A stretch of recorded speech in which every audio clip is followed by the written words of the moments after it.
This is the sound of pertussis, whooping cough.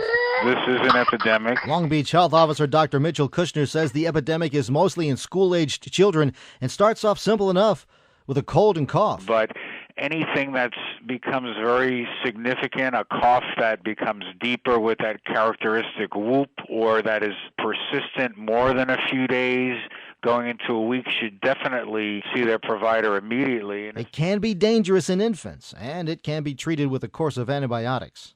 Jim Roope, KABC News.